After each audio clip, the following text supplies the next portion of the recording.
You know, Mike Prangley got a bad rep a couple of weeks back when he wasn't able to catch a ball that I threw from the upper deck over at TIAA Bank. Woo! That was good! Oh! So we wanted to figure out exactly what Mike Prangley was facing as that ball traveled downward, what kind of speed, and it's going to take some math to do that. General equation that we need to solve, final velocity squared, which is the velocity of horizontal movement squared plus the velocity of vertical movement squared. We can't figure out how fast you threw it initially. We need initial velocity. And for that, we're going to need to do a little field work. Velocity, distance over time. Hold that there. That is a lot shorter than I realized. Should we do 9 feet? Are you going to try to catch it from that close? I got Joe K's cutters with me, the gloves. In the absence of having a radar gun, the best way to do this is just going to be with the classic physical equations that we all learned in Mr. Jennings' physics class. We do 3 trials, take an average, and that'll be the initial velocity. Trial number 3.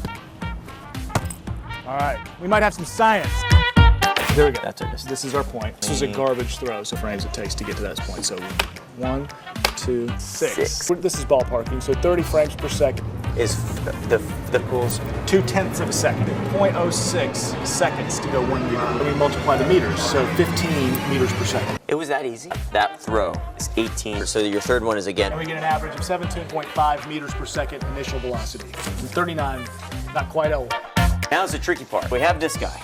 We don't have this. Minus GT. Lewis, what's G? Gravity. The acceleration of gravity. Times T. Time it took from when you threw it to when it hit Prangley. Let's go figure that out. We have that on footage. It's Joe K's booth. Right there, that's it. 8:03, 31:11. 3 seconds from top to bottom. Okay, so let's plug it in. 34.21 final velocity, which doubled.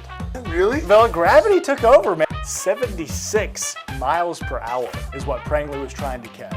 I mean, if you think about it like this, John Elway threw the football on average, I mean, a zipper was 60 miles per hour. The likelihood of Mike Prangley actually catching that. But he wants a second chance. Let's give it to him.